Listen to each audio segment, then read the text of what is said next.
mon Père, pour chacun de nous. Chaque moment, chaque instant que nous pénétrons, mon Dieu, dans ce lieu, nous savons que tu es là, mon Dieu. Parce que tu es un Dieu qui est redoutable et terrible dans la grande assemblée des saints. Et nous sommes venus ce matin parce que tu nous as fait grâce. Merci pour toutes les grâces, mon Dieu, que tu nous fais. C'est à travers, mon Dieu, ta présence, Seigneur, que nous pouvons faire toutes choses. C'est par ta grâce que nous pouvons faire toutes choses. Sans grâce, nous sommes rien. Et c'est pour cela que tu nous as envoyé ton Fils Jésus-Christ, afin de pardonner tous nos péchés, mais aussi afin d'hériter ton royaume. Ce matin, Père, ton peuple est rassemblé devant toi. Ouvre le cœur de ton peuple. Parle à ton peuple ce matin. Que aucun de ceux qui sont rassemblés ce matin n'endurcisse son cœur quand tu lui parles. Parce que, mon Dieu, tu parles à travers ton serviteur, mais ta parole, qui est une parole de vérité, que nous devons mettre en pratique. Merci, mon Dieu, pour ton soutien. Merci pour la force et la santé que tu répands sur chacun d'entre nous. Alors, mon Dieu, donne-nous la compréhension, l'intelligence, la sagesse pour pratiquer ta parole.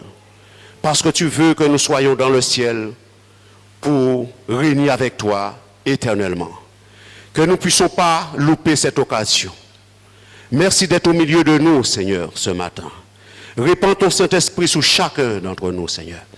Et que ta parole soit prêchée avec puissance. Alors, mon Dieu, tout ce qui peut empêcher ici dans ce lieu ta parole, où les cœurs ne peuvent écouter ta parole, retire-les, Seigneur. Que ta puissante main et que ton Esprit Saint soient dans ce lieu. Et m'assiste et assiste ton peuple ce matin. Au nom de ton Fils Jésus-Christ, nous t'avons prié, Père. Amen. Soyez bénis, frères et sœurs, et que la paix et la grâce du Seigneur vous accompagnent ce matin.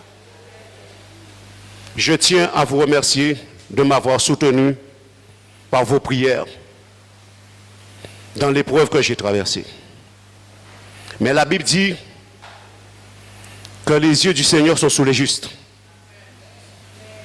La Bible déclare que les yeux du Seigneur sont sur celui qui souffre et qui a l'esprit abattu, et sur celui qui craint sa parole. C'est par beaucoup de tribulations qu'il nous faut pour entrer dans le royaume de Dieu. Nous ne pouvons pas entrer dans le royaume de Dieu sans tribulation, sans épreuve, sans souci. Celui qui le croit se trompe. Il se trompe. Et ce matin, Dieu va nous parler. Y a-t-il quelqu'un ce matin qui a déjà visité le royaume de Dieu?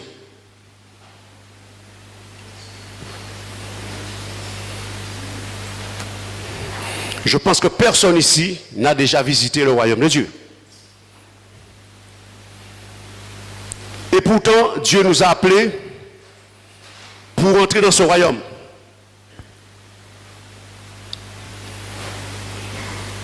Qu'est-ce que le royaume de Dieu?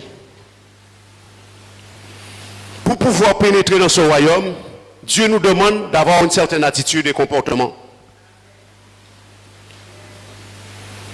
Alors pour comprendre cela ce matin, je vais lire avec vous un passage. Pasteur Emmanuel, s'il te plaît, je peux te demander de m'amener le tableau, s'il te plaît.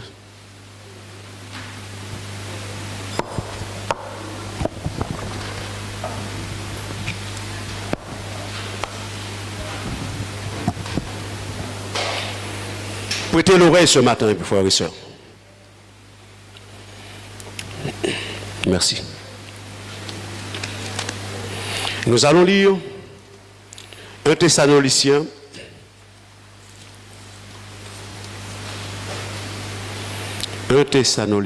chapitre 4.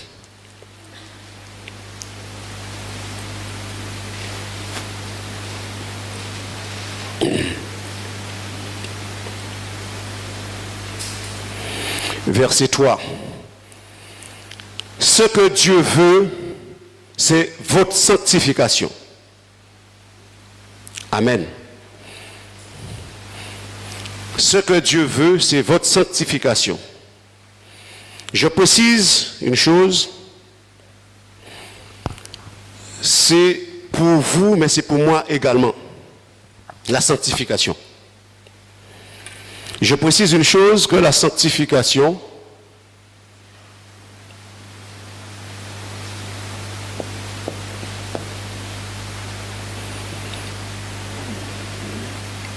c'est la transformation. Puisque nous sommes saints, je l'espère, où sont les saints du Seigneur ce matin?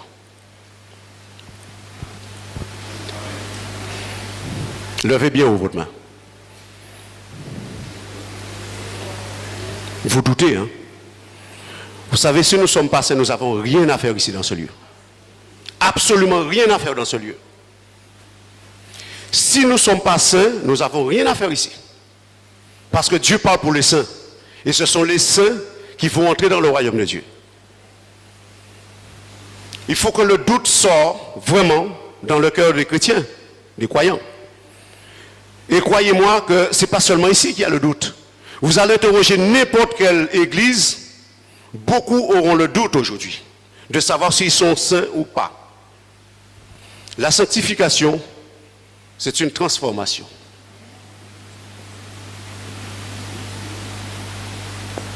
C'est une libération. C'est un affranchissement.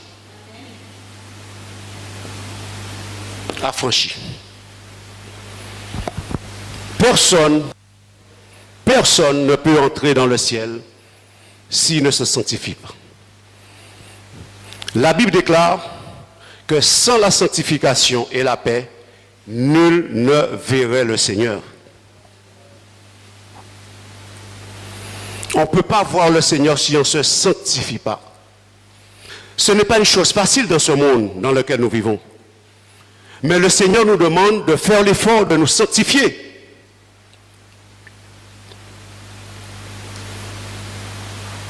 Ce n'est pas un jeu. La sanctification, ce n'est pas un jeu.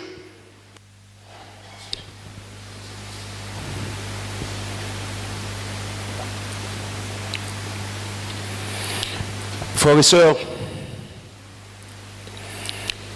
il faut vraiment que nous comprenions la parole de Dieu ce matin.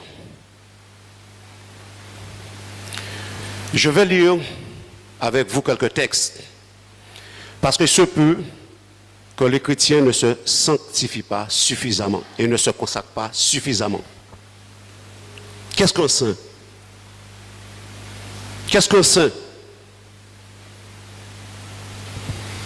Un saint, c'est celui qui est conforme à la loi de Dieu. C'est celui qui veut vivre fidèlement selon la vérité. Un saint, les saints, ce sont des rachetés. Est-ce que vous êtes rachetés ce matin par le sang de Jésus? Vous êtes rachetés, vous ne vous êtes même pas levé la main. Mais ce sont les saints.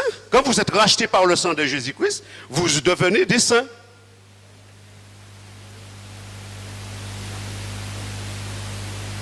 Vous ne savez pas qui vous êtes. Mais ce matin, Dieu va nous révéler ce que nous devons être pour lui. Ce qu'il veut pour nous. C'est la sanctification. Sinon, nul ne verra le Seigneur. Nul. Prenons 1 Pierre.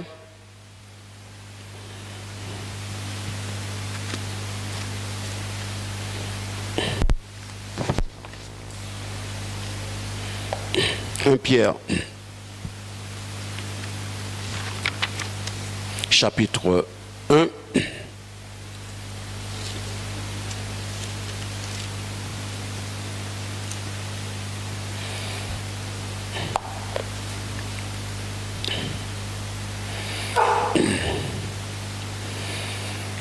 Chapitre 1, verset 15. Mais puisque celui qui vous a appelé est saint, vous aussi soyez saints dans toute votre conduite, selon qu'il est écrit, vous serez saints car je suis saint. Et si vous invoquez comme Père celui qui juge l'œuvre de chacun sans favoritisme, conduisez-vous avec crainte pendant le temps de votre séjour sur la terre. Voilà ce que Dieu nous demande. Dans toute notre conduite, nous devons être saints. Pas dans quelques conduites, dans toute notre conduite. Quelle est la conduite que Dieu nous demande?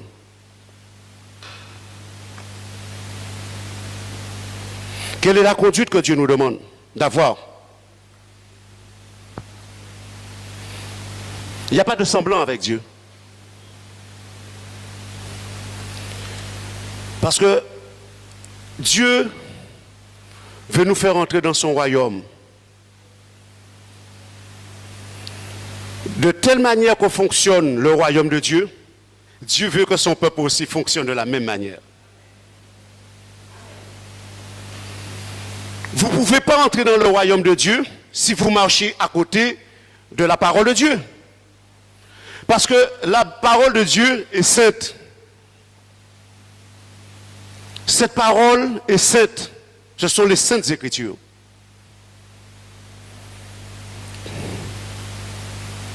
Et nous devons être saints. Comme Dieu nous le demande. Imaginons que nous décollons. Nous entrons dans le ciel. Nous voyons des anges qui se querellent, qui se disputent. Qu'allons-nous dire à Dieu? Qu'allons-nous répondre à Dieu? Vous verrez jamais ça dans le ciel. Jamais ça dans le ciel. Et c'est pour cela que Dieu nous demande d'avoir aussi une conduite sainte. Ce matin, je vais vous faire découvrir la parole de Dieu avec 5 grands aspects de la sanctification. Selon le temps, je vais faire un survol de quelques autres aspects de la sanctification avec vous. Parce que je pense que le monde chrétien, les croyants n'ont pas encore compris ce que Dieu attend d'eux. Et c'est pour cela que Dieu parle, Dieu parle, Dieu parle, Dieu parle, il ne cesse de parler. Dieu est en train de patienter avec chacun d'entre nous. Pas seulement nous, mais tous les chrétiens. Une patience qu'aucun homme ne peut avoir. Pourquoi? Parce que Dieu ne veut que personne ne se perde. Personne. Et Dieu sait que les croyants ne sont pas en train de prendre le bon chemin de la sanctification. C'est malheureux. Dieu souffre. Mais Dieu veut vraiment faire comprendre aux chrétiens, aux croyants, qu'il y a un travail important à faire dans les derniers temps. De se sanctifier. De se purifier.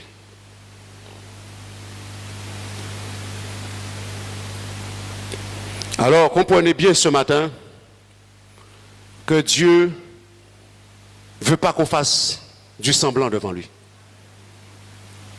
Dieu veut que son peuple soit sérieux dans son comportement, dans son attitude de tous les jours. Nous allons lire 1 Thessaloniciens. Je vais prendre une autre traduction.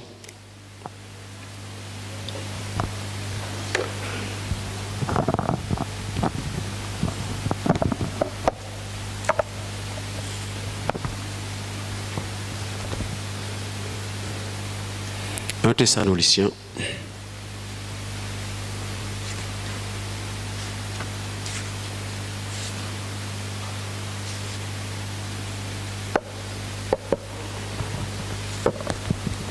Chapitre 3.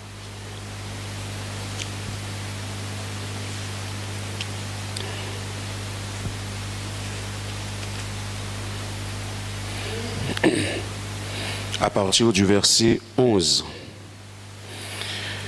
Que Dieu notre Père, qui est un avec notre Seigneur Jésus-Christ, veuille aplanir le chemin et conduire nos pas jusqu'à vous. Que le Seigneur remplisse vos cœurs d'un amour sans cesse croissant et rayonnant envers vos frères, comme envers tout le monde. D'un amour pareil à celui que nous vous portons, qu'il affermisse vos cœurs et les purifie, afin que vous puissiez vous présenter saints et irréprochables devant Dieu et devant notre Seigneur Jésus-Christ lorsqu'il paraîtra entouré de tous ceux qui lui appartiennent. Amen. C'est l'apôtre Paul qui prie pour les chrétiens, qui veut que Dieu affermisse notre cœur, pour que nous soyons remplis de l'amour de Dieu, pour que nous soyons irréprochables.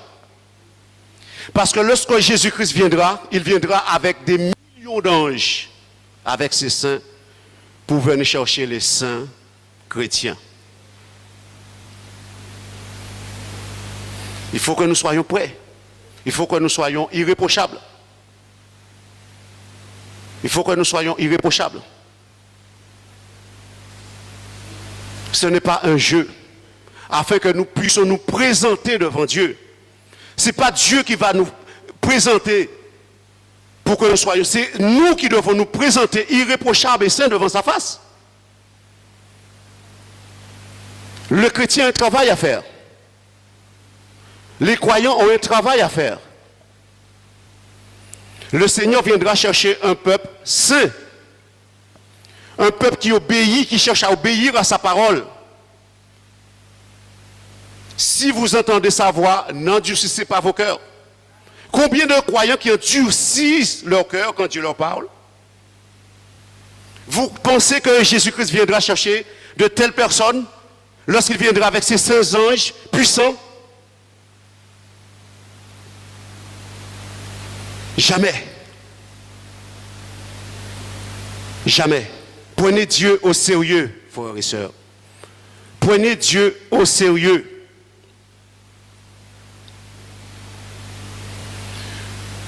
Vous savez, la patience de Dieu, c'est une patience qui dépasse l'imagination.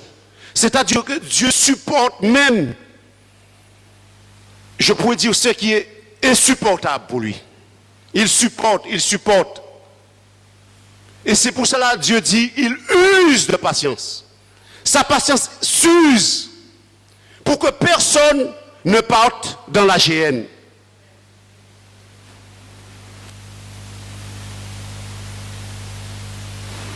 Dieu ne veut voir personne entrer dans la géhenne. C'est pour cela que Dieu parle, Dieu parle, Dieu parle, et il ne va pas cesser de parler. Mais un moment, Dieu va arrêter de parler. Un moment, Dieu va arrêter de parler. Dieu va dire que c'est assez maintenant. Mon peuple a entendu suffisamment ma parole pour que mon peuple comprenne ce que je lui dis. Parce qu'à partir du moment que Dieu te donne un esprit, une intelligence, tu dois comprendre. L'intelligence que Dieu nous donne nous permet de comprendre. Il y a une différence entre entendre et écouter. Tout le monde peut entendre, mais tout le monde n'écoute pas. Tout le monde n'écoute pas. Tout le monde peut rester assis sur une chaise, il peut entendre, mais il n'écoute pas. Qu'est-ce que ça veut dire écouter? Quand Dieu me parle, j'écoute et je cherche à mettre en pratique. C'est ça, ça veut dire écouter. Je ne viens pas pour entendre, puisque tout le monde entend. Mais je viens pour écouter et mettre en pratique ce que Dieu dit.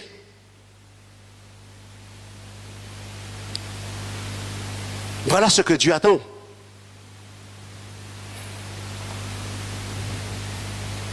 De nous. Alors, nous devons comprendre quelque chose. Je vais lire encore avec vous parce qu'il faut plonger nos regards dans la parole de Dieu. Et chacun d'entre nous doit comprendre qui il est ici dans ce lieu. Pourquoi nous sommes dans ce lieu? Dieu dit qu'il nous a appelés.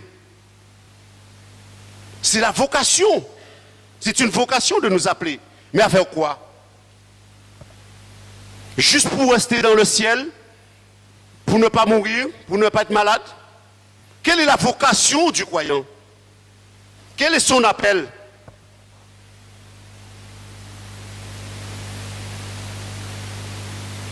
Quand Dieu t'appelle pour participer à son royaume, dans son héritage, il y a une raison. Dieu ne veut pas que tu sois comme les autres. Dieu veut que tu sois à part, sanctifié. Un changement, une transformation qui est différent du monde. Quand Dieu te regarde, il ne veut pas te voir comme le monde. Il veut te voir comme les anges qui règnent avec lui dans le ciel. Comment sont les anges? Nous allons visiter tout à l'heure le ciel, le royaume de Dieu, puisque personne n'a visité dans la parole de Dieu. Vous allez voir comment le ciel fonctionne. Et nul ne peut rentrer dans le ciel s'il ne cherche pas à fonctionner comme les anges, comme ceux qui vivent dans le ciel.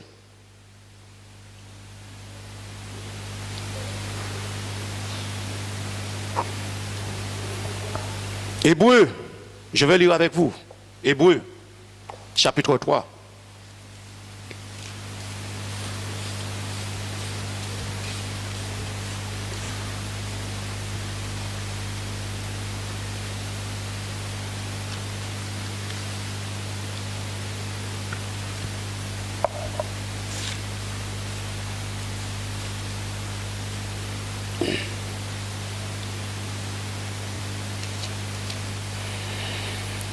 Hébreux chapitre 3, verset 1 à 6. C'est pourquoi, mes frères, vous qui appartenez à Dieu et qu'il a appelé à hériter à la vie céleste, fixez vos regards sur Jésus, l'envoyé de Dieu, le grand prêtre de la foi que nous proclamons. Considérez avec quelle fidélité il accomplit la mission que Dieu lui avait confiée en le désignant pour cette tâche. Il a été comme Moïse, un fidèle intendant dans toute la maison de Dieu. Mais Jésus est infiniment supérieur à Moïse. Un architecte mérite plus d'honneur que la maison qu'il a construite. De même, la gloire dont Jésus a été jugé digne surpasse celle de Moïse. Pas de maison sans construction. Or, celui qui a fait toutes choses, c'est Dieu, et Jésus est son Fils. Moïse a certainement été un intendant fidèle dans toute la maison de Dieu. Mais il n'était que serviteur chargé de proclamer ce que Dieu lui avait déclaré et de rendre témoignage à ceux qui ne devraient être révélés que plus tard. Christ, par contre, est fidèle en tant que fils placé à la tête de sa propre maison. Et cette maison, c'est nous qui la constituons. Si nous maintenons sans défaillir, ferme et inébranlable jusqu'à la fin, l'espérance joyeuse de la gloire future, étant toujours prêt à en témoigner hardiment. Amen. La Bible déclare que nous sommes la maison de Dieu. Qu'est-ce qui se passe dans une maison? Quand nous appartenons à Dieu, nous sommes dans une maison. Comment vivons-nous dans une maison? Comment agissons-nous dans une maison? Comment nous nous comportons dans une maison?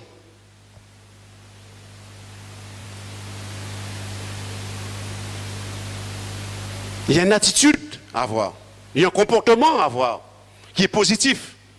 Puisque nous avons été rachetés par le sang de Jésus. Nous avons été sanctifiés par Jésus. Il nous a pris à part pour être ses enfants. Vous voyez la grâce que Dieu nous a fait. Le monde n'a pas cette grâce. Dieu nous a élus pour régner avec lui pour l'éternité. Mais nous n'avons pas encore compris ces choses-là. Beaucoup de croyants n'ont pas encore compris ces choses-là. Ils se disent, peut-être moi j'aurai le temps d'agir, j'aurai le temps de faire ceci, j'aurai le temps de faire cela. Non, c'est maintenant que tu agis. Parce que tu fais partie de la maison de Dieu. Il y a de l'ordre dans la maison de Dieu. Il y a de l'équilibre dans la maison de Dieu. Il y a de la discipline dans la maison de Dieu. Tous les anges dans le ciel ont une discipline. Une très grande discipline. Chaque chose a sa place. Chaque chose a sa place. C'est la discipline que Dieu veut que chaque croyant ait. Il faut la discipline, il faut l'équilibre. C'est ce que nous sommes, la maison de Dieu. Il y a un être qui n'a pas voulu la discipline dans le royaume de Dieu. Dieu l'a rejeté. Il s'agit de qui? C'est le diable. Tous ceux qui ne veulent pas de discipline, Dieu n'en veut pas dans son royaume. Tous ceux qui veulent commander Dieu, qui ne veulent pas respecter la parole de Dieu, n'ont pas de place dans le royaume de Dieu. Dieu fonctionne avec ceux qui ont de la discipline, de l'équilibre. C'est ça le royaume de Dieu.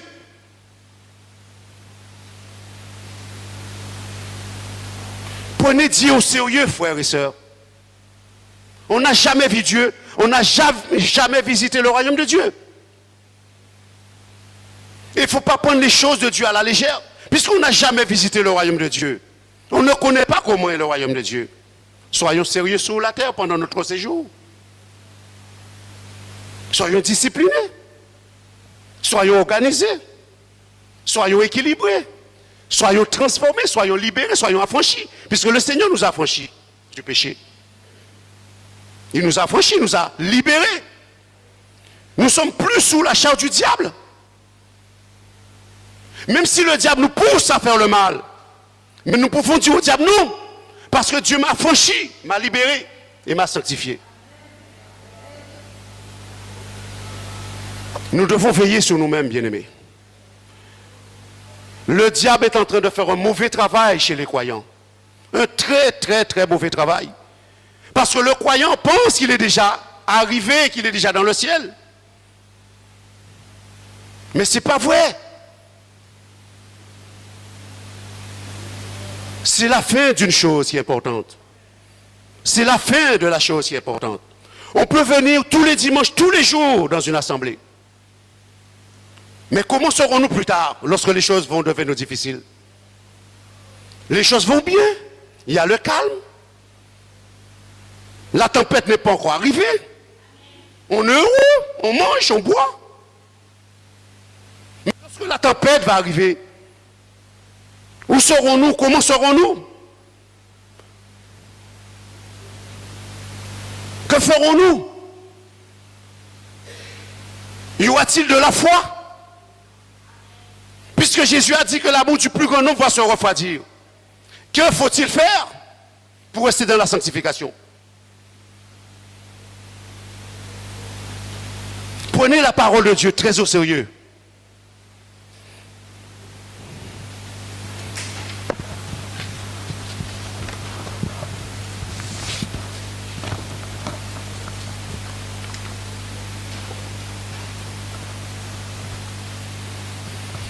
Pour vivre la vie de sainteté que Dieu nous demande, il aurait fallu peut-être aller vivre dans un monastère ou dans un couvent.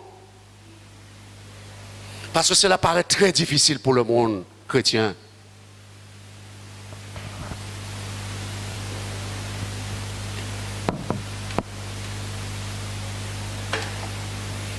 Qu'est-ce qui nous empêche parfois de nous sanctifier davantage?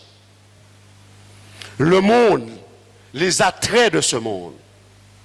Voilà comment la société nous rend aujourd'hui. De quoi s'agit-il? Il s'agit du portable. Il s'agit d'Internet. Il s'agit de la télévision.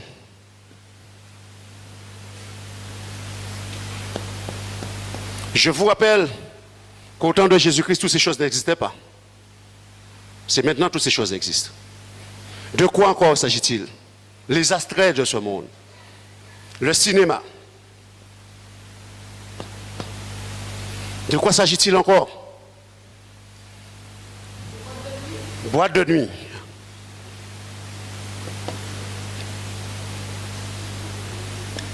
Les sorties nocturnes.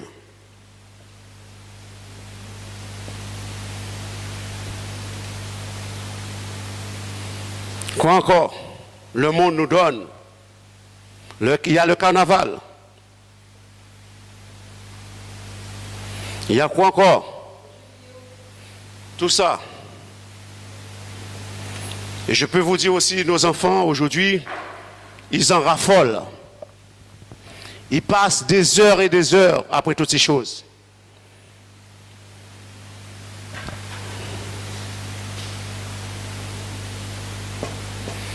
Les restaurants. Vous me direz qu'il n'y a rien de mal d'aller dans un restaurant. On peut aller dans un restaurant, on peut manger dans un restaurant. Mais ce qui n'est pas bon, c'est de ne pas prendre son temps de préparer un repas chez soi. Et d'aller continuellement dans un restaurant, des fast-food. Ça, c'est pas bon.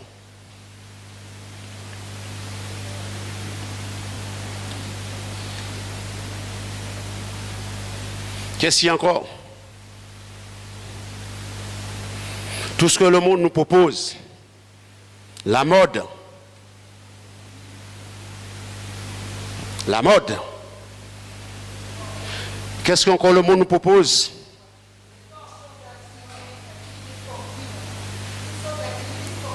Il y a ça aussi. On peut mettre ça. Donc on n'a pas le temps pour Dieu.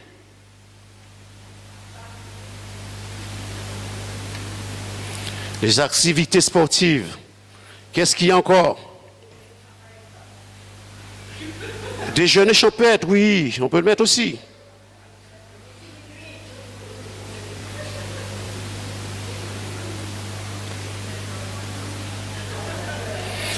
Tout ce que le monde, les magasins qui nous proposent quoi? Qui nous proposent tout ce qui est mobilier, les meubles, les belles maisons.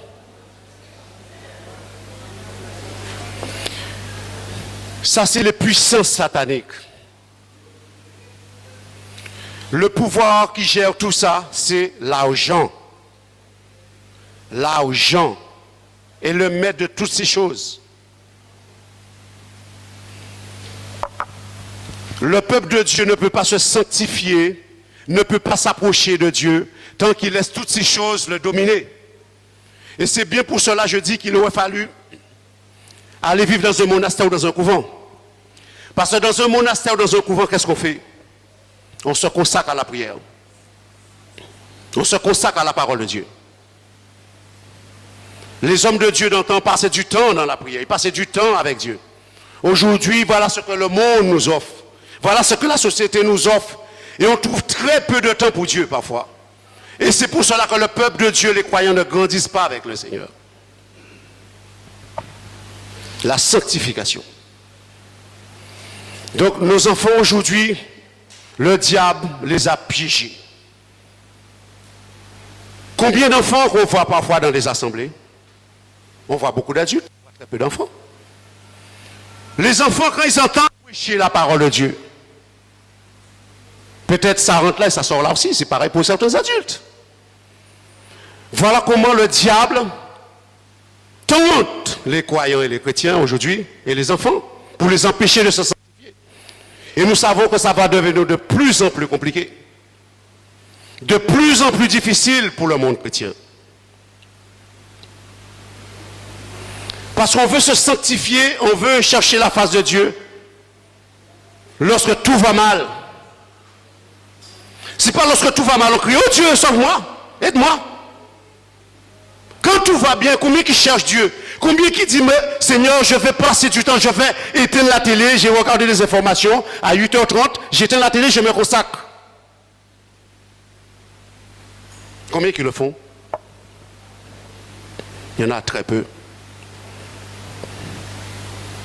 Vous ne pouvez pas vous développer dans la puissance de Dieu si vous ne vous consacrez pas.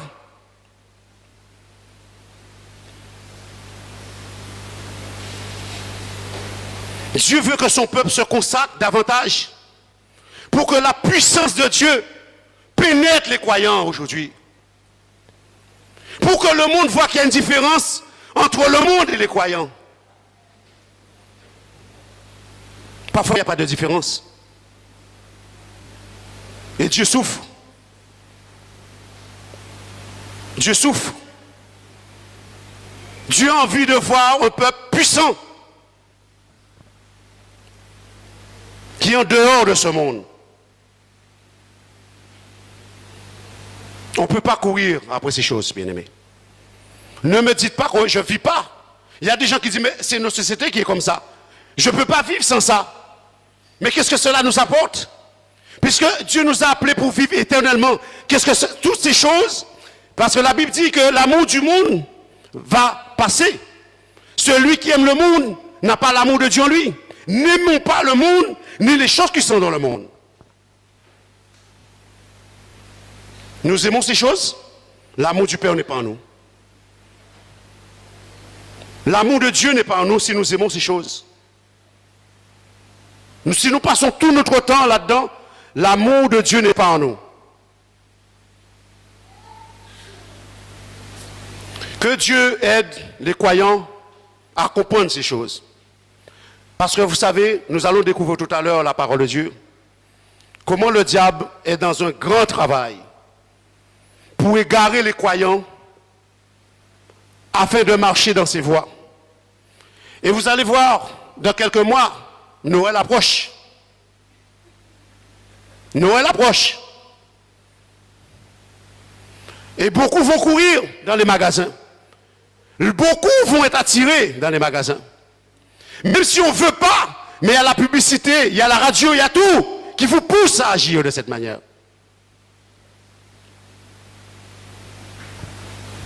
Soyons vigilants.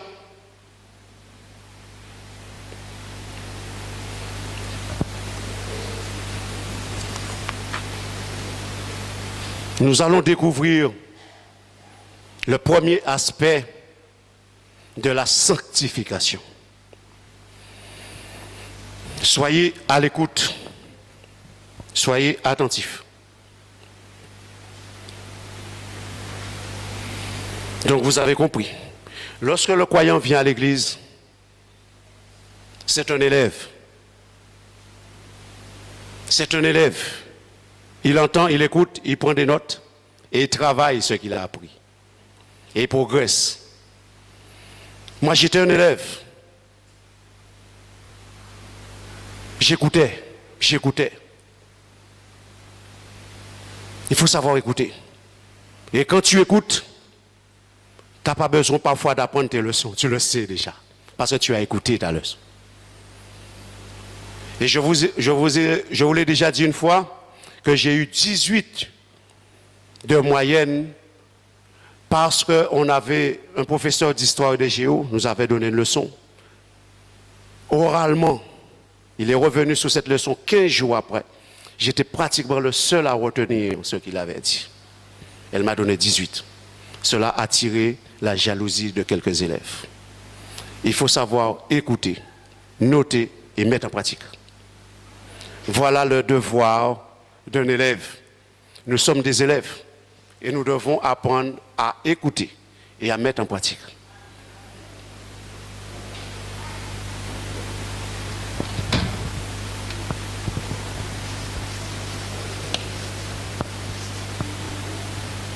Le premier aspect de la sanctification, cela peut-être va vous paraître peut-être un peu compliqué, mais c'est bien la paix.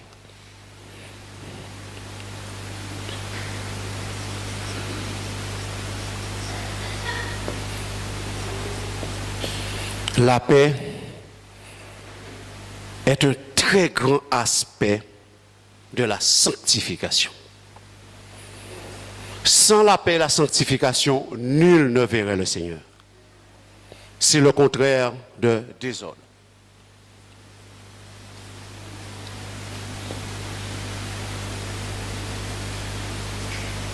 Querelle, division,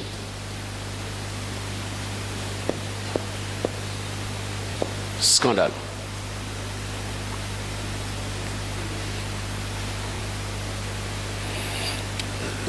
Le contraire de la paix, c'est ça.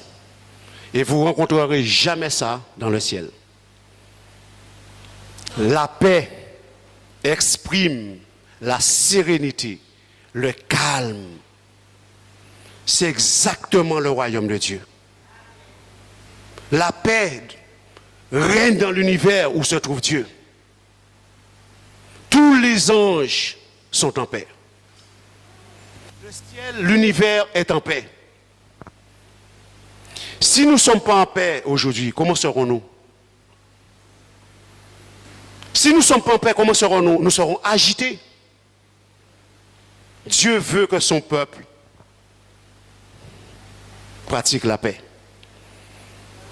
Personne ne peut dire aujourd'hui que je suis enfant de Dieu s'il ne se procure pas la paix. Puisque Jésus l'a dit, heureux ceux qui procurent la paix, car ils seront appelés fils de Dieu. Moi, si je suis quelqu'un, je me procure la paix, je suis enfant de Dieu, je suis fils de Dieu. Si je ne me procure pas la paix, je ne suis pas fils de Dieu. Celui qui ne se procure pas la paix, c'est le diable. Amen. Il faut se procurer la paix. Vous aimez la paix, frères et sœurs? Si nous étions des migrants aujourd'hui,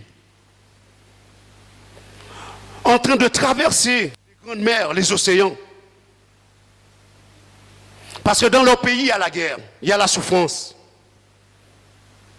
Aujourd'hui, nous avons la paix. Nous ne voulons pas être à la place des migrants qui vont en Europe pour chercher de la nourriture, la vie. Et vous regardez, parfois, nous avons tout ce qu'il faut ici, et parfois, nous faisons du désordre.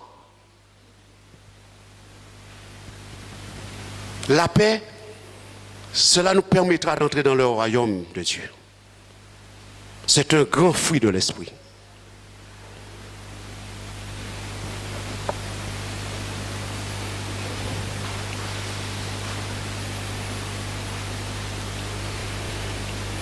Alors, il faut bien comprendre, frères et sœurs, que le peuple de Dieu ne peut pas se permettre de marcher dans le désordre, dans les querelles. L'apôtre Paul l'a bien dit, précisé, que ceux qui commettent de telles choses n'hériteront point le royaume de Dieu. Je peux vous dire que moi j'aime la tranquillité. Et vous? Levez vos mains si vous aimez la tranquillité. Alors ceux qui aiment le désordre, alors levez la main. Moi je serai le premier à lever la main parce que j'aime la paix et la tranquillité. Et vous êtes des enfants de Dieu si vous aimez la paix. Parce que Dieu aussi est un Dieu de paix. Dieu est un Dieu de paix. Nous devons ressembler à notre Père.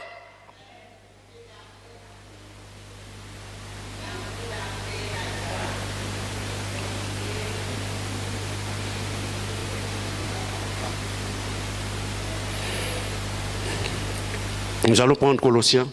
Le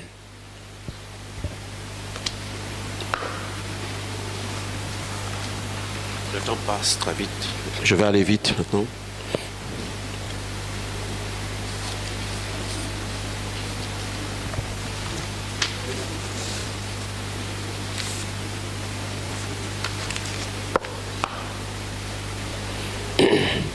Colossiens chapitre 3.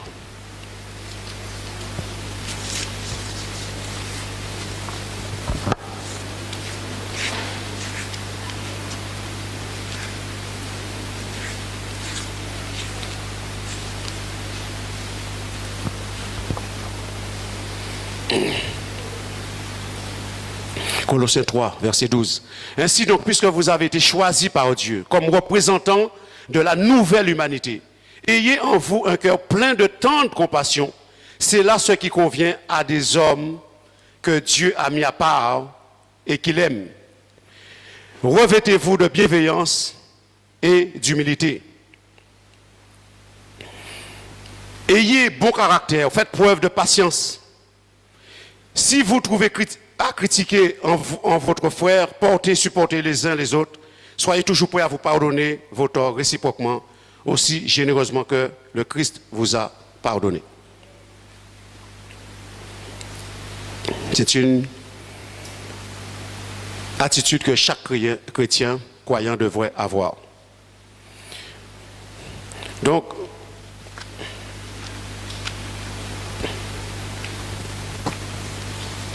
j'ai pris mon temps vraiment pour préparer ce message, bien aimé, mais prenez ce message très à cœur et très sérieux.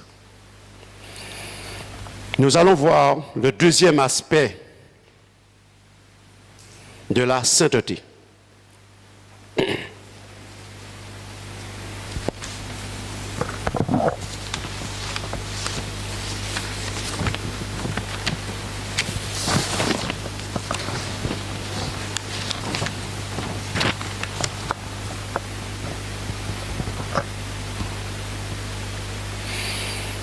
Le deuxième aspect de la sainteté,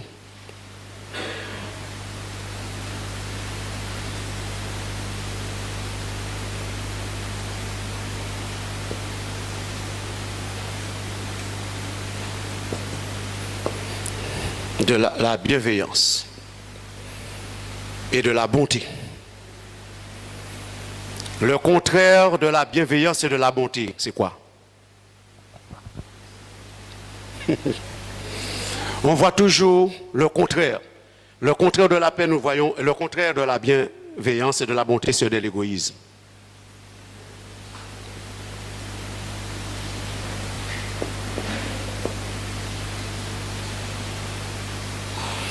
Sommes-nous toujours bienveillants envers notre prochain?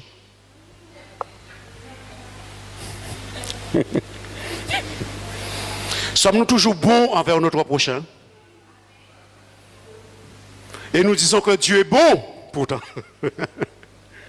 Dieu est bon, hein? Mais quand nous voyons notre prochain, il nous fait du tort, comment agissons-nous? Nous ne sommes pas toujours bienveillants, et pourtant Dieu a montré de la bienveillance envers nous, en nous donnant son Fils Jésus-Christ. C'est de la bienveillance. Aujourd'hui, les enfants, quand ils voient une personne âgée dans un car quelque part, est-ce qu'ils se lèvent pour donner la place à la personne âgée? Ça, vous ne le voyez jamais, ça. C'est rare. Même quand vous montez dans le car quelque part, vous dites bonjour aux gens. Est-ce que les gens vous répondent parfois? Ils ne vous répondent pas. Eh bien, voyez-vous, c'est un aspect, une vertu qui se perd dans les derniers temps. La bienveillance. Nous ne sommes pas toujours bienveillants, mais c'est le caractère de Dieu.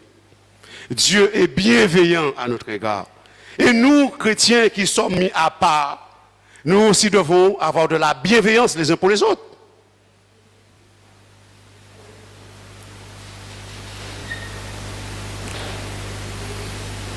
Est-ce que nous rendons visite à ceux qui sont malades à l'hôpital?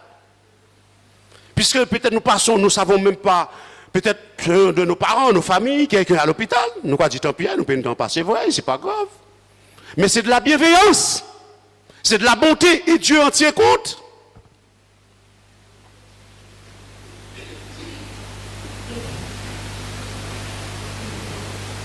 L'égoïsme, c'est le monde aujourd'hui, dans tout domaine.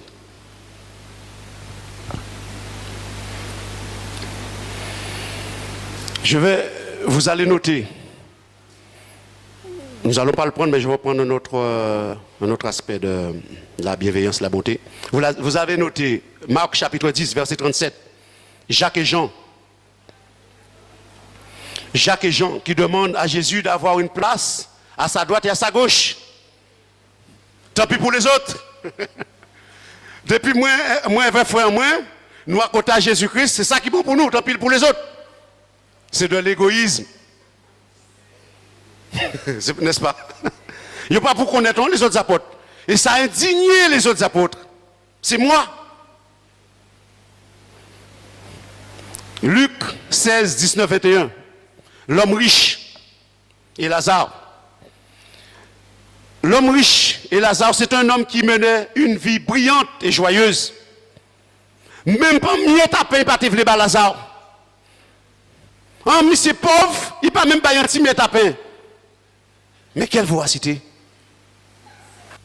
Luc 16, 19, 21. Vous voyez le monde égoïste? Même pas mieux à pain. Dieu ne veut pas que son peuple vive dans l'égoïsme. Nombre 11, 4, 6. Le peuple d'Israël fut saisi de convoitise. Il réclame de la viande. Ça, c'est de l'égoïsme.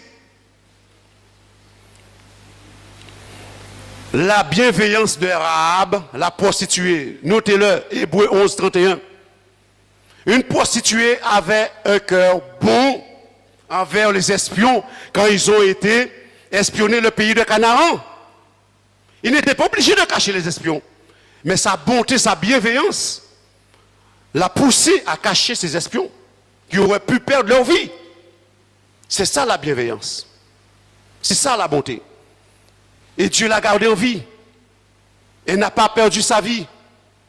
Mais Josué l'a épargné parce que et Dieu en tient compte, une prostituée. Et croyez-moi qu'elle est récompensée dans le ciel à cause de cela. Nous allons voir 1 Samuel 25.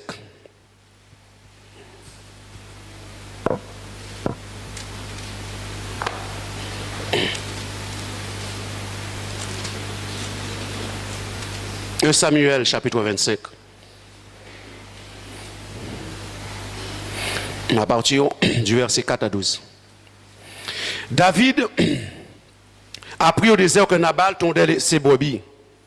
Il envoya vers lui 10 jeunes gens auxquels il dit, montez à Carmel et allez auprès de Nabal. Vous le saluerez en mon nom et vous lui parlerez ainsi.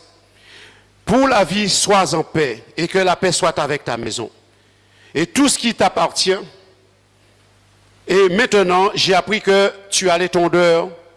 Or, tes bergers ont été avec nous. Nous leur avons fait aucun outrage. Et rien ne leur a été enlevé pendant tout le temps qu'ils ont été à Carmel. Demande-le à tes serviteurs. Ils te le diront. Que ces jeunes gens trouvent donc grâce à tes yeux, puisque nous venons dans un jour de joie. Donne donc, je te prie, à tes serviteurs et à ton fils ce que nous trouverons sous ta main. Lorsque les gens de David furent arrivés, ils répétèrent à Nabal toutes ces paroles au nom de David, puis ils se turent. Nabal répondit aux serviteurs de David, qui est David et qui est le fils d'Isaïe? Il y a aujourd'hui beaucoup de serviteurs qui s'échappent d'auprès de leur maître. Et je prendrai mon pain, mon eau et mon bétail que j'ai tué pour mes tondeurs, et je les donnerai à des gens qui sont je ne sais d'où. Les gens de David rebroussèrent chemin, ils s'en retournèrent et redirent à leur arrivée toutes les paroles à David. Voyez l'attitude d'un homme égoïste. David n'a fait aucun tort aux hommes de Nabal. Ne serait-ce pour un homme qui était riche, qui avait beaucoup de biens. Il aurait pu partager. Quand vous avez faim, quand vous voyez quelqu'un qui a faim, on n'a pas de la miséricorde pour quelqu'un. Ça ne va pas tuer quelqu'un. Si on prend un pain, on donne 1 euro à quelqu'un pour acheter une baguette, ça ne va pas nous tuer. Cet homme avait de quoi donner à manger à David et à ses hommes. Il n'a pas fait. L'égoïsme. L'égoïsme. Mais dans tout cela, il faut qu'il y ait quelqu'un qui a du bon sens dans la vie. Dieu te permet toujours, un enfant de Dieu trouvera toujours sur son chemin un homme ou une femme qui a du bon sens et qui a de la bonté et de la bienveillance.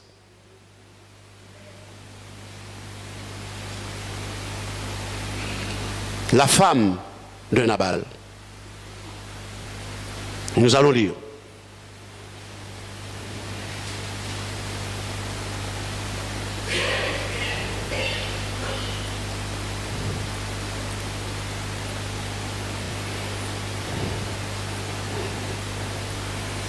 À partir du verset 18.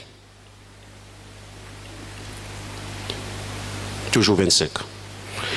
Abigail prit aussitôt 200 pains, 2 outres de vin, 5 pièces de bétail à prêter, 5 mesures de grains rôtis, 100 masses de raisins secs et 200 figues sèches.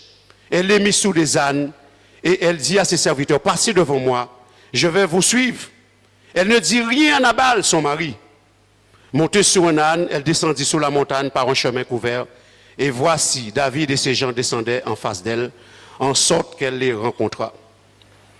David avait dit, c'est en vain que j'ai gardé tout ce que cet homme a dans le désert, et que rien n'a été enlevé de tout ce qu'il possède. Il m'a rendu le mal pour le bien. Que Dieu traite son serviteur David dans toute sa rigueur, si je laisse subsister jusqu'à la lumière du matin, qui que ce soit de tout ce qui appartient à Nabal.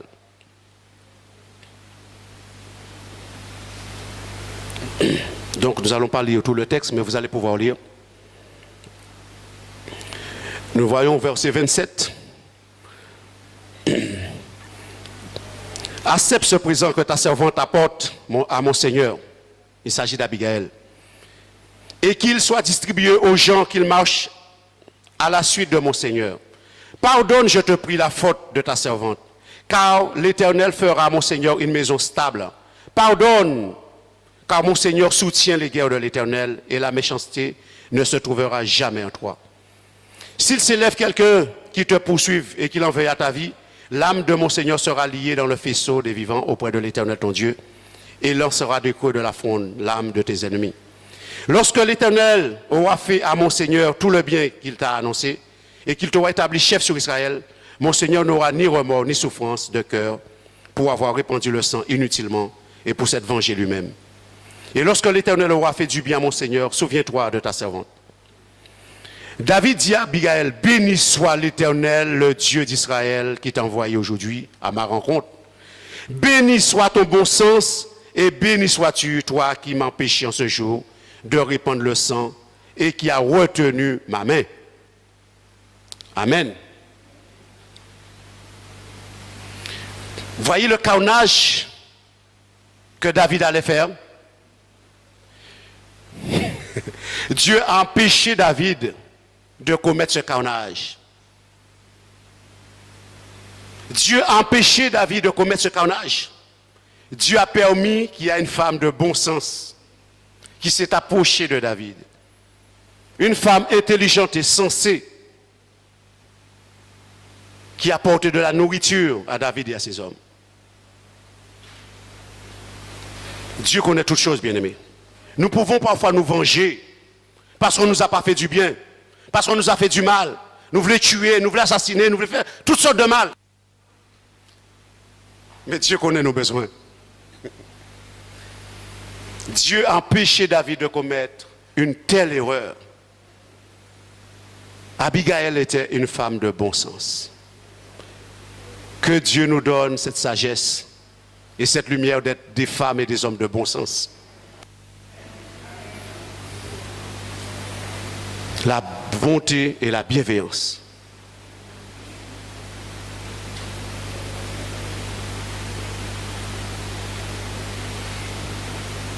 Nous allons voir le troisième aspect, bien-aimé.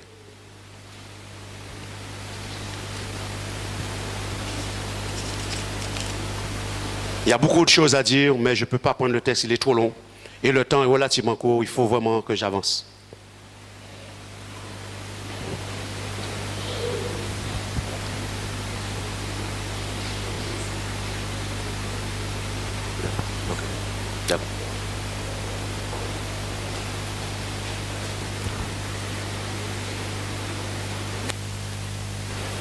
Il y a un troisième aspect de la sainteté, de la sanctification.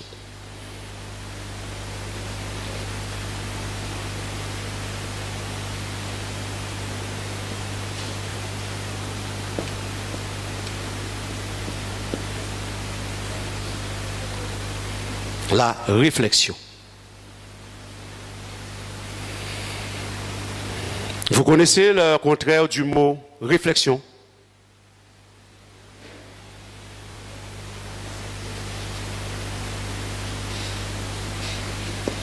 C'est la folie et la stupidité.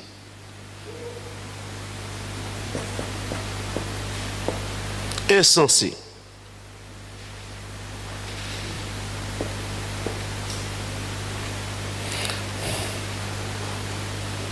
Nous ne le sommes pas toujours, frères et sœurs. Nous n'avons pas toujours la réflexion. Parfois, ces choses-là nous animent. La folie, la stupidité, l'insensé. N'est-ce pas? La réflexion nous permet de réfléchir avant de faire quelque chose. Vous ne pouvez pas comprendre parfois comment je suis hors de moi quand je vois certaines personnes font n'importe quoi sur la route. Ils vont sur la droite, bifurquer sur la droite, mais il faut qu'ils passent sur la gauche et couper devant vous comme ça. Ça s'appelle de la stupidité.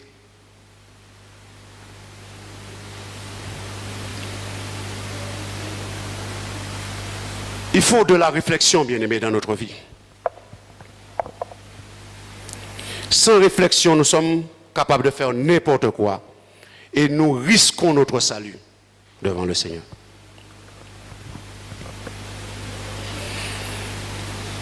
Il y a 38 ans,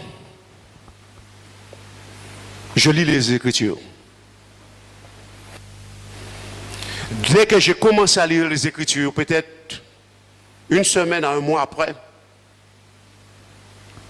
le premier passage que j'ai lu pour ma mère et mon frère qui étaient assis, je vais vous le faire découvrir. Prenez Proverbe chapitre 1.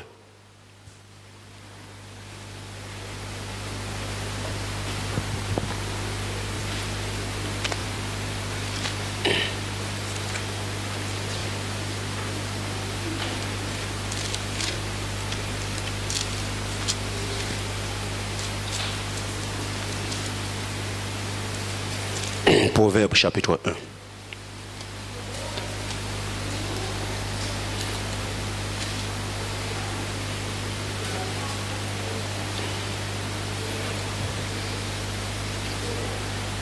Ça y est. Donc à partir du verset 20 jusqu'à 33. La sagesse crie dans les rues, elle élève sa voix dans les places. Elle crie à l'entrée des lieux bouillants. Aux portes dans la ville, elle fait entendre ses paroles. Jusqu'à quand, stupide, aimeriez-vous la stupidité? Jusqu'à quand les moqueurs se plairont-ils à la moquerie? Les insensés haïront-ils la science? Tournez-vous pour écouter mes réprimandes. Voici, je répandrai sur vous mon esprit, je vous ferai connaître mes paroles. Puisque j'appelle et que vous résistez, puisque j'étends ma main et que personne n'y prend garde, puisque vous rejetez tous mes conseils et que vous n'aimez pas mes réprimandes, moi aussi, je rirai quand vous serez dans le malheur. Je me moquerai quand la terreur vous saisira. Quand la terreur vous saisira comme une tempête et que le malheur vous enveloppera comme un tourbillon, quand la détresse, l'angoisse fondront sur vous, alors ils m'appelleront et je ne répondrai pas. Ils me chercheront et ils ne me trouveront pas, parce qu'ils ont haï la science et qu'ils n'ont pas choisi la crainte de l'Éternel, parce qu'ils n'ont point aimé mes conseils et qu'ils ont dédaigné toutes mes réprimandes. Ils se nourriront du fruit de leur voix, ils se rassasieront de leurs propres conseils, car la résistance des stupides les tue, et la sécurité des insensés les perd. Mais celui qui m'écoute reposera avec assurance, il vivra tranquille et sans craindre aucun mal. Amen. Là, nous ne pouvons pas écouter bon Dieu. Là, voyons un petit monde désobéissant, nous pas dire en créole.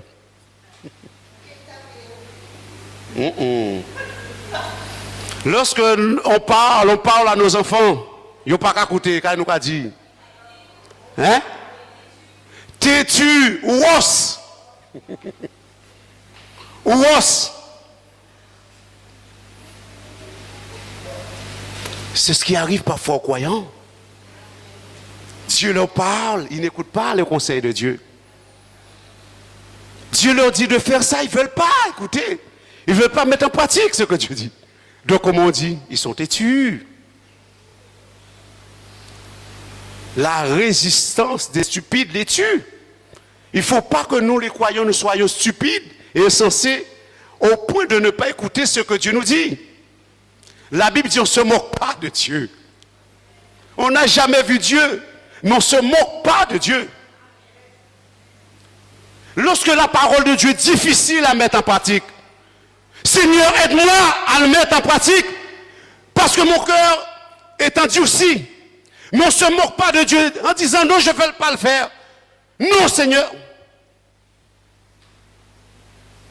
Vous allez être sanctionnés par Dieu. Ne soyons pas des frères et sœurs étant stupides et insensés, frères et sœurs. Vous lisez comme moi, vous comprenez comme moi. Lorsque la détresse, la difficulté va arriver, on va crier à Dieu, Dieu ne pourra pas entendre. Parce qu'on a fait la même chose avec sa parole.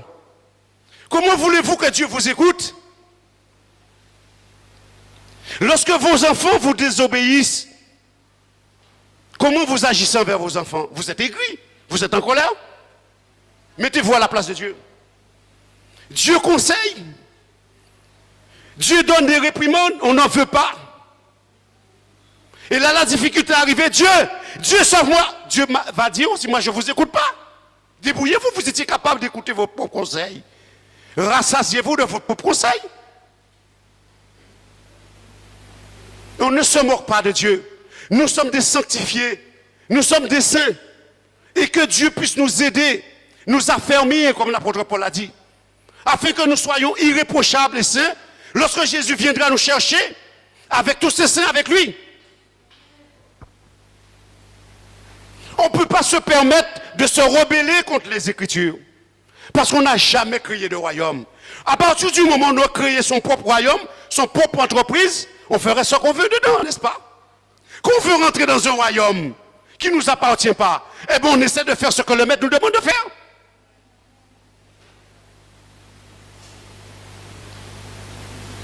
Ceux qui veulent faire leur propre volonté ne pourront pas entrer dans ce royaume.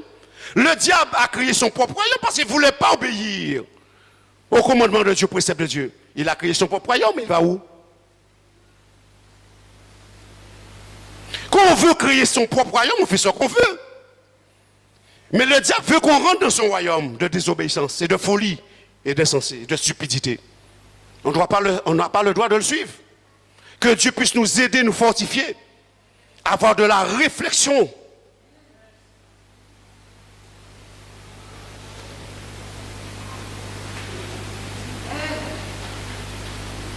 Un Chronique chapitre 21.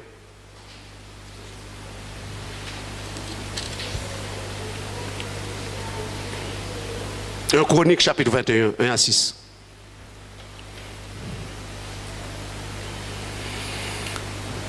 Satan, c'est bon, se leva contre Israël et il excita David à faire le dénombrement d'Israël.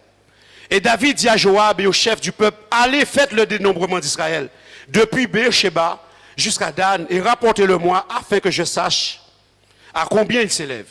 Job répondit que l'Éternel rende son peuple 100 fois plus nombreux. Oh, roi, mon Seigneur, ne sont-ils pas tous serviteurs de mon Seigneur? Mais pourquoi mon Seigneur demande-t-il cela? Pourquoi faire ainsi pécher Israël? Le roi persista dans l'ordre qu'il donnait à Joab. Et Joab partit et parcourut tout Israël, puis il revint à Jérusalem. Joab remit à David le rôle du dénombrement du peuple. Il y avait dans tout Israël 1,100,000 hommes tirant l'épée, et en Juda 470 000 hommes tirant l'épée. Il ne fit point parmi eux le dénombrement de Lévi, de Benjamin, car l'ordre du roi lui paraissait une abomination. Frères et sœurs, il faut vraiment de la réflexion. Voyez-vous, lorsque Dieu a élu David pour être le chef d'Israël, David se sentait petit à ses yeux. Dès qu'on est chef, on a une responsabilité, on veut se sentir grand, on n'écoute personne. Parce que David était le roi d'Israël, il n'a pas voulu écouter son officier qui lui disait, non, ne fais pas cela. Ne fais pas le dénombrement du peuple. C'est une abomination devant Dieu. Il a écouté la voix du diable. Nous avons lu. Le diable s'est soulevé contre Israël. C'est ce que des fois, beaucoup de chrétiens ne font pas, de veiller quand Dieu nous parle et quand le diable nous parle. Mais nous connaissons la suite. La désobéissance, vous voyez, là ça mène. Joab lui avait dit que c'était une abomination, lui avait averti. Mais il n'a pas tenu compte. Les enfants de Dieu ne tiennent pas toujours compte quand Dieu les avertit. Il y a un fait tête en moins. Un fait sembler parce qu'un chef, ancien roi d'Israël, a fait sembler. Ou n'a pas bougé conseil. Il faut de la réflexion parce que quand il n'y a pas de la réflexion, on a de la faute.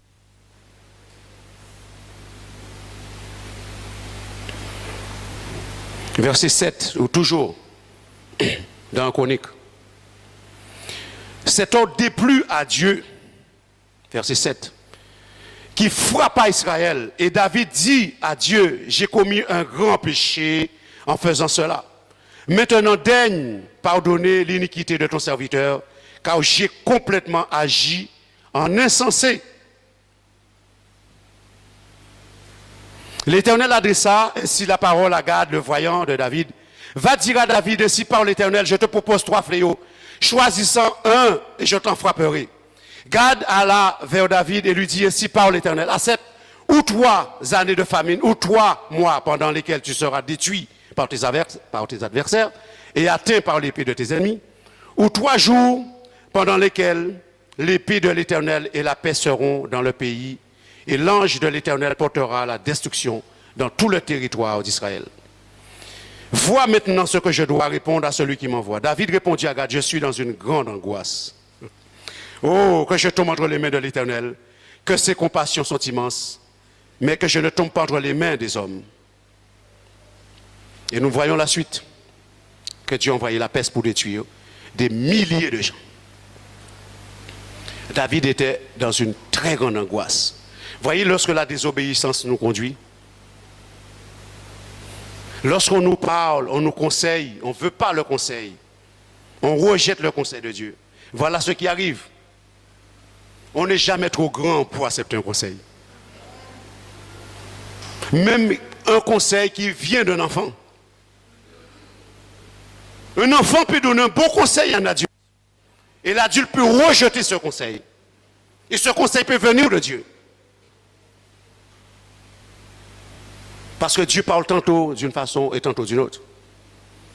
Dieu peut parler à travers un adulte comme il peut parler à travers un enfant.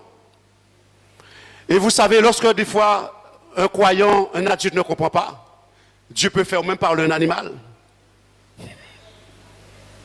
Comme il a fait vis-à-vis de Naaman.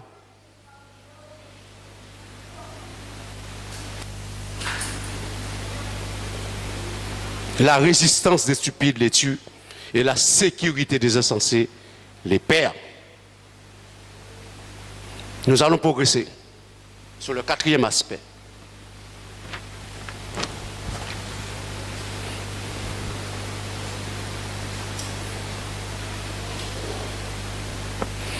Le 4e aspect,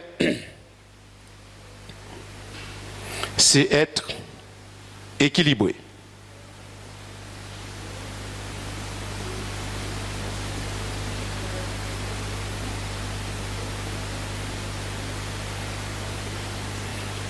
Modéré.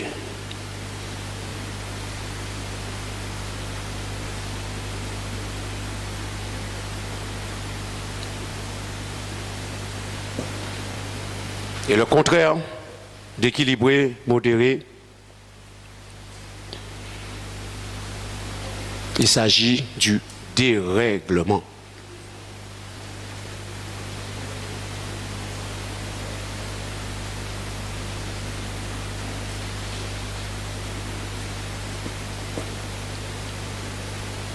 Le dérèglement. Nous vivons dans une société qui est de plus en plus déréglée, n'est-ce pas? Le monde aujourd'hui est de plus en plus déréglé. Il n'y a plus d'équilibre, il n'y a plus de modération dans le monde. Et parfois les croyants prennent la même direction que le monde de dérèglement. Et la Bible précise que les gens qui marchent dans le dérèglement n'hériteront point le royaume de Dieu. Il faut être aussi équilibré, modéré.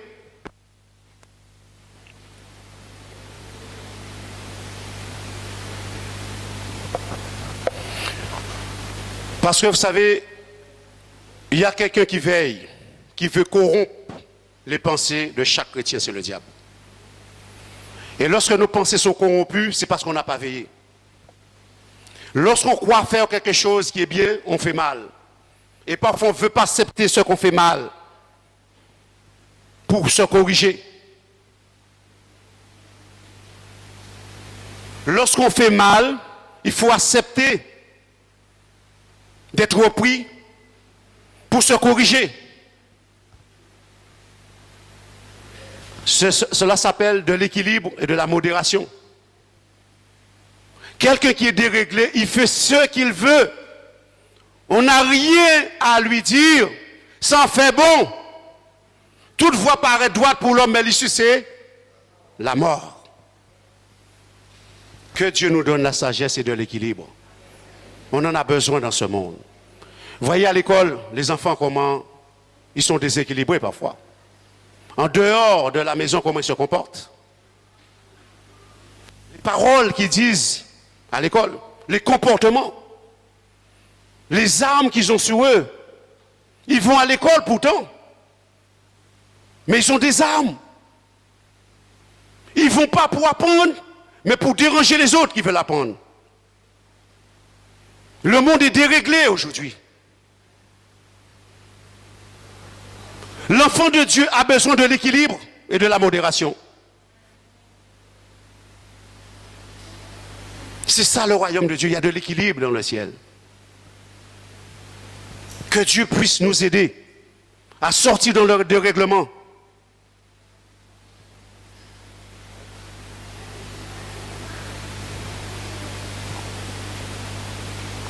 Regardez le peuple d'Israël dans Exode chapitre 32. Regardez leur comportement. Que cela ne nous arrive pas. Exode chapitre 32.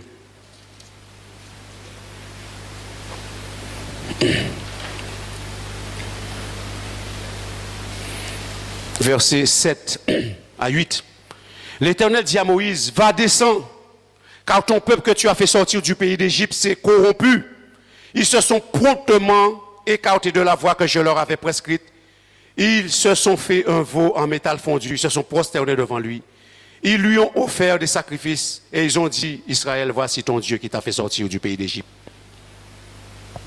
Frères et sœurs, lorsque nous ne veillons pas, le diable nous fait sortir dans le plan de Dieu. On devient déréglé, on fait n'importe quoi. Le peuple de Dieu n'a pas su attendre Moïse. Et ils ont fabriqué un veau d'or en disant, Éternel, voici ton Dieu. Si nous n'avons pas la patience, et ça va arriver, bien-aimés, dans les derniers temps. Et je vous dis, bien-aimés, ne loupez pas le prochain épisode que je vais donner. Il y a un prochain épisode que vous allez écouter, mais nous devons être attentifs, parce que cela risque de déranger beaucoup de croyants. Et nous allons comprendre que nous ne sommes pas encore loin de ce que a fait le peuple d'Israël. Nous sommes capables de faire encore pire. Nous sommes capables de voir encore pire ce que le peuple d'Israël a fait. Et nous avons vu tout à l'heure la description que j'ai décrite tout à l'heure de la société qui nous offre le monde. Nous sommes capables de faire pire avec cela. Que Dieu nous aide. Le peuple d'Israël n'avait pas toutes ces choses. Mais nous allons voir des choses dans le monde chrétien qui vont nous mal à la tête.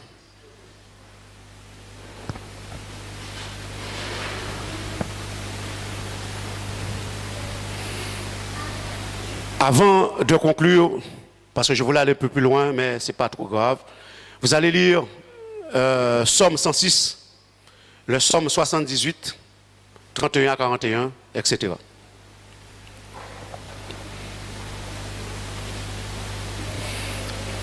Alors je précise, c'est le Somme 78, 31 à 41. Nous allons voir le cinquième et dernier aspect de la sainteté.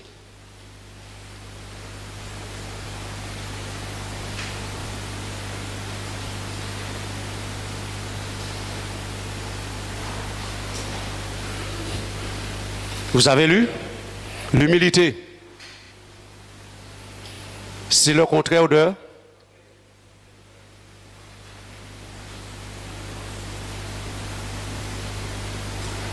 Voilà ce mot qui tue les chrétiens aujourd'hui, les croyants. L'orgueil. Mes frères et sœurs, soyez attentifs. L'orgueil ne peut pas nous faire entrer dans le royaume de Dieu. Il faut le retirer, éradiquer dans notre vie. Même si cela nous dérange, mais nous ne pouvons jamais entrer dans le ciel s'il y a de l'orgueil. C'est à cause de l'orgueil que le diable a été précipité vers la terre. Et Jésus a dit, j'ai vu Satan tomber du ciel comme un éclair. Rejeter définitivement cette chose en nous. Cela, ce n'est pas bon pour les croyants. Il faut qu'on apprenne à s'humilier. Parce que lorsqu'on va s'humilier, Dieu va nous élever au plus haut point. On n'aime pas s'abaisser. On n'aime pas s'humilier. Mais c'est là que se trouve notre bénédiction. Jésus s'est abaissé pour nous. Il n'était pas obligé de s'abaisser. Mais il s'est écrasé lui-même en lavant les pieds de ses disciples. Aujourd'hui, avons-nous le courage de laver nos pieds les uns les autres?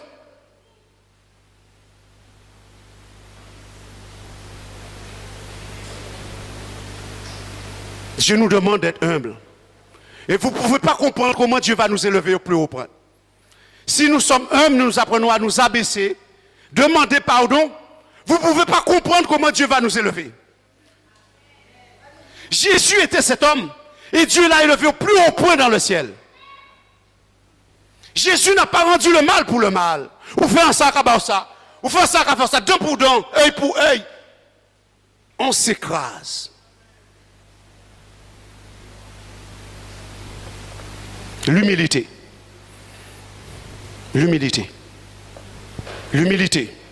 La Bible dit que l'orgueil, vous pouvez le noter, on ne va pas le lire, l'orgueil d'un homme l'abaisse, mais celui qui est humble d'esprit obtient la gloire.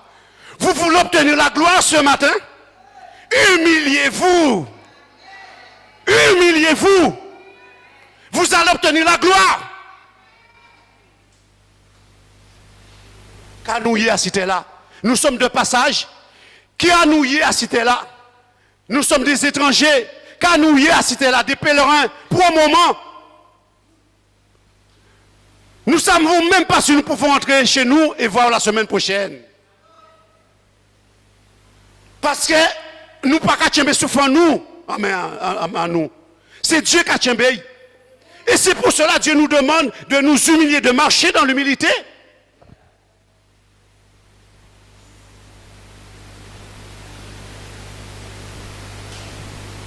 Lorsque je travaille, je ne sais jamais me montrer plus grand, plus fort que quelqu'un.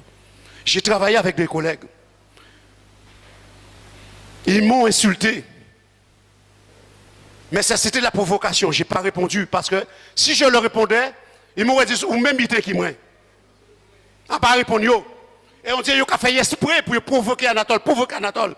Je reste dans un silence et je ne réponds pas. L'humilité. Pas même un seul m'a appelé pour me demander de mes nouvelles.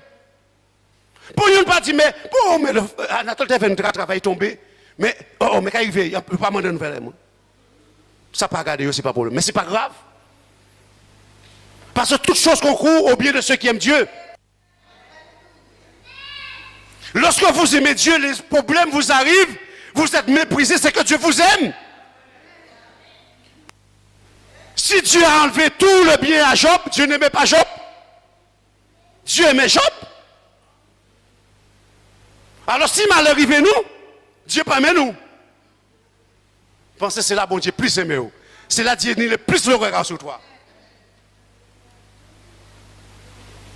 Je bénis le Seigneur. Je bénis le Seigneur du mal que j'ai reçu. Parce que ça me rend beaucoup plus puissant et fort en l'Éternel. Je veux dire au diable qu'il n'a pas autorité sur ma vie, mais c'est Dieu qui me donne la vie. Soyez forts aussi vous chrétiens. Même le mal vous attaque. Dieu au diable, je sais mon Dieu. Il a le regard sur moi. Parce que vous savez en qui vous avez cru. Et vous savez que vous êtes innocent devant l'Éternel.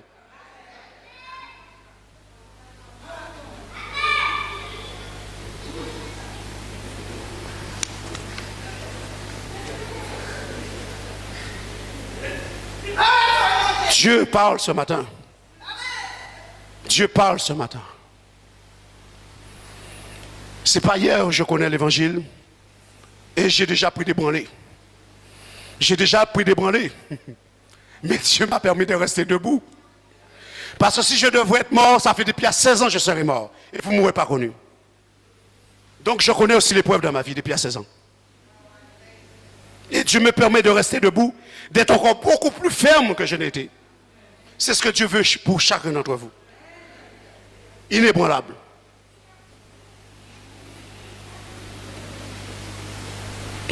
Nous allons voir rapidement, parce que l'heure passe très vite, avant de conclure,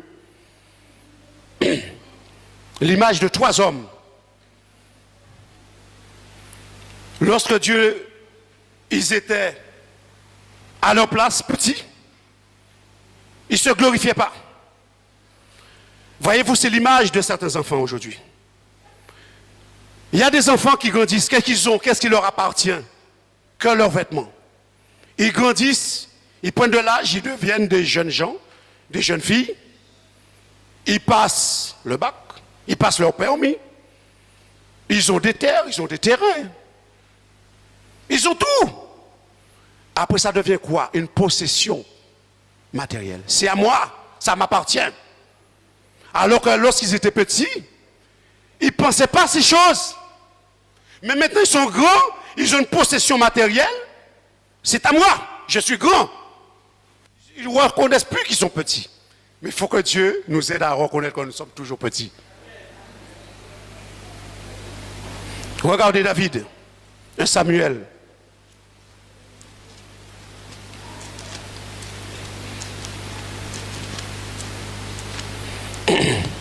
Un Samuel, 2 Samuel, chapitre 7.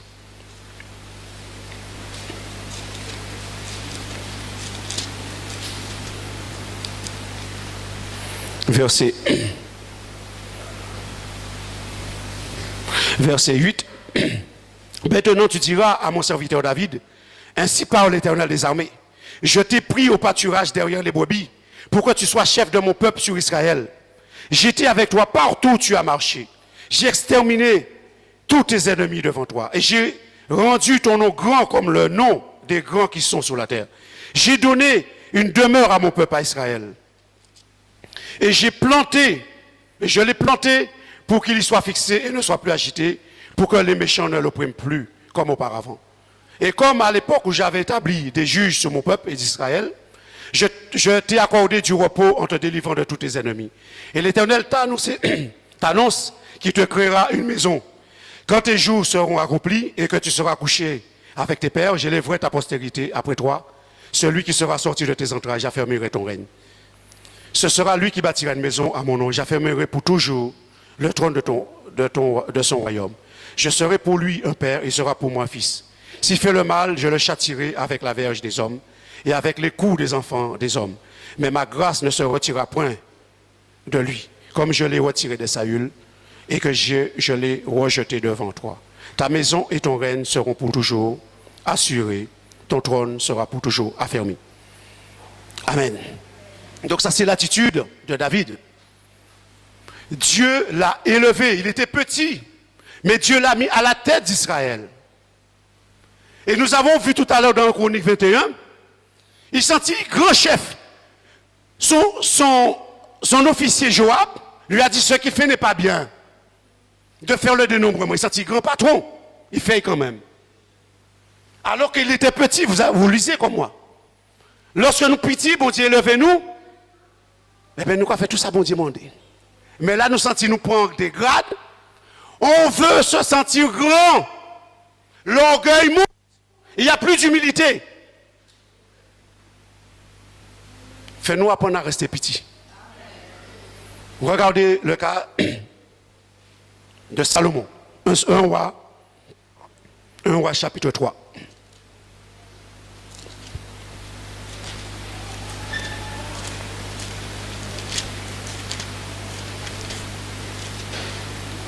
Roi 3, 7. Maintenant, Éternel mon Dieu, tu as fait régner ton serviteur à la place de David, mon père, et moi je ne suis qu'un jeune homme, je n'ai point d'expérience. Ton serviteur est au milieu du peuple que tu as choisi, peuple immense, qui ne peut ni être compté ni dénombré à cause de sa multitude. Accorde donc à ton serviteur un cœur intelligent pour juger ton peuple, pour discerner le bien et le mal. Car qui pourrait juger ton peuple, ce peuple si nombreux? Voyez-vous, bien-aimés, Salomon se sentait petit. Il demandait Dieu sagesse, intelligence pour diriger le peuple. Et pourtant, qu'est-ce que Salomon a fait? Il détournait un moment de l'Éternel. Il s'est détourné, il se sentait trop grand, trop puissant. Mais il reconnaît petit Esaïe. Là, Dieu qui a élevé en nous, nous petits. Ah, Dieu merci, Dieu qui a donné tout ça. Nous étions un jeune homme, une jeune fille.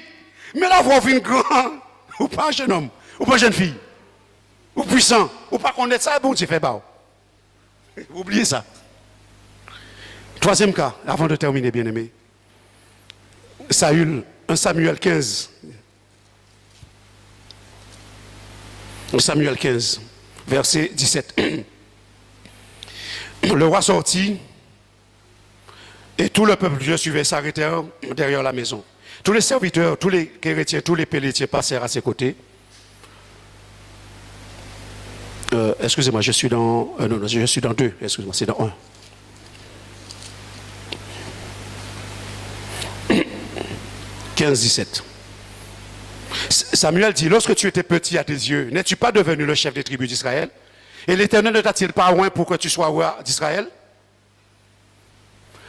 Voyez-vous, bien-aimés, cette question que Samuel posa à Saül, il était petit à ses yeux. Il n'était pas orgueilleux. Il était humble.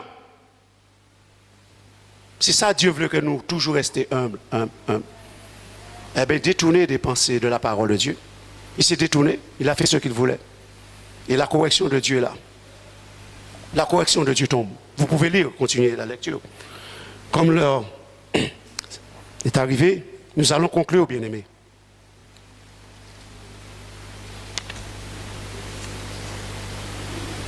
Soyons saints dans toute notre conduite. Parce que notre Dieu est saint. La sanctification. Dans toute notre conduite, restez en paix, autant que cela dépend de nous, avec tous les hommes et toutes les femmes de la terre. Écoutez, cherchons à plaire à Dieu. Allons de l'avant, de progrès en progrès, afin d'approcher de plus en plus de la perfection. Que nul ne cause de tort ou de dommage à son frère dans les affaires, en l'exploitant ou en tirant tous les avantages de son côté. Car Dieu veille sur ces choses et tire vengeance de ces choses. Être chrétien, c'est aimer les uns les autres. Que votre amour croisse et s'étende encore davantage. Mettez votre point d'honneur à mener une vie paisible et tranquille. Efforcez-vous de conserver en toutes circonstances le calme et la sérénité. De vous occuper chacun de vos propres affaires. De faire face à vos devoirs professionnels. Et de gagner votre vie par le travail de vos mains. Une telle conduite commandera le respect des gens du dehors. Elle vous rendra l'estime et la confiance de ceux qui ne sont pas des nôtres. Prenez garde que personne ne rende le mal pour le mal. Car Dieu ne nous a pas appelés à être des enfants pour nous laisser mener une vie désordonnée et vicieuse. Il nous veut purs, saints comme lui. Ne dépréciez jamais les instructions ou les exhortations que les croyants animés par l'Esprit vous adressent. Ne sous-estimez pas les révélations prophétiques. Ne méprisez pas par votre conduite la parole que le Saint-Esprit vous adresse. Au contraire, mettez tout à l'épreuve. Vérifiez si ce qu'on vous dit est exact. Gardez-vous du mal sous toutes ses formes. Que le Dieu de paix lui-même vous rende pur et entièrement consacré à lui, c'est-à-dire saint. Que Dieu vous bénisse et vous garde. Nous allons nous lever.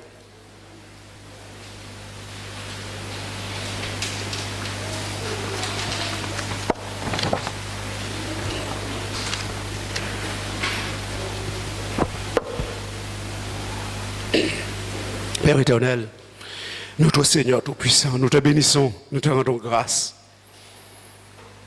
Ce n'est pas moi qui a parlé, Seigneur, mais c'est ton onction, ton esprit qui a parlé à travers ta parole pour ton peuple. Et nous devons prendre en considération les propos qui sortent de ta bouche, afin que demain nous ne puissions pas dire, Seigneur, nous ne savons pas. Afin que nous ne puissions pas dire, Seigneur, j'ai ignoré ta parole. Parce que nul n'est censé d'ignorer la loi, mais nul n'est censé d'ignorer aussi tes commandements et tes préceptes. Nous avons entendu ta parole, c'est pour le mettre en pratique quand nous nous assemblons dans ta maison. Parce que nous avons un rôle important à jouer dans le ciel avec toi. Tu viendras, Jésus, nous chercher avec tes saints, un peuple saint, sans tache, sans ride, rien de semblable. Permets, Seigneur, lorsque tu viendras, tu trouves ce peuple prêt pour toi. Que tu me trouves prêt pour toi. Parce que ton désir, oh Dieu, c'est qu'aucun de ceux qui se trouvent ici ne se perde. Tu veux que tous aient la vie éternelle. Y compris aussi le monde qui ne te connaissent pas. Nos familles, nos enfants qui ne sont pas dans ce lieu, qui ne te rejettent pas, qui rejettent ta parole. Nous prions aussi, Seigneur, pour que tu les amènes à toi. Pour qu'ils échappent au feu de l'enfer, au feu de la fournaise de la géhenne. Prépare notre cœur. Affermis notre cœur dans ta parole. Apprends-nous à nous discipliner, Seigneur, tous les jours de notre vie, de consacrer nos vies pour toi, parce que le temps est proche. Le monde et sa convoitise disparaîtront, mais ta parole demeurera éternellement. Le ciel et la terre passeront, mais tes paroles ne passeront point. Alors merci encore pour cette parole que tu nous donnes et qui va encore nous rendre irréprochables, qui va nous rendre forts et inébranlables. Merci encore, Papa, de sonder nos cœurs et nos pensées et que nous puissions avoir toujours notre conscience, nos pensées sur ta venue prochaine. Parce que ce sera une venue soudaine, que nul ne pourra être prêt s'il ne travaille pas pour sa sainteté. Que nous puissions veiller sur nous-mêmes, veiller sur la parole qui nous enseigne, afin, Seigneur, que nous soyons des serviteurs heureux lorsque tu viendras nous chercher. Fortifie chacun d'entre nous, tous ceux qui s'est rassemblés dans ce lieu. Donne-leur, Seigneur, cette force, ce courage de méditer ta parole et de le garder profondément dans le cœur.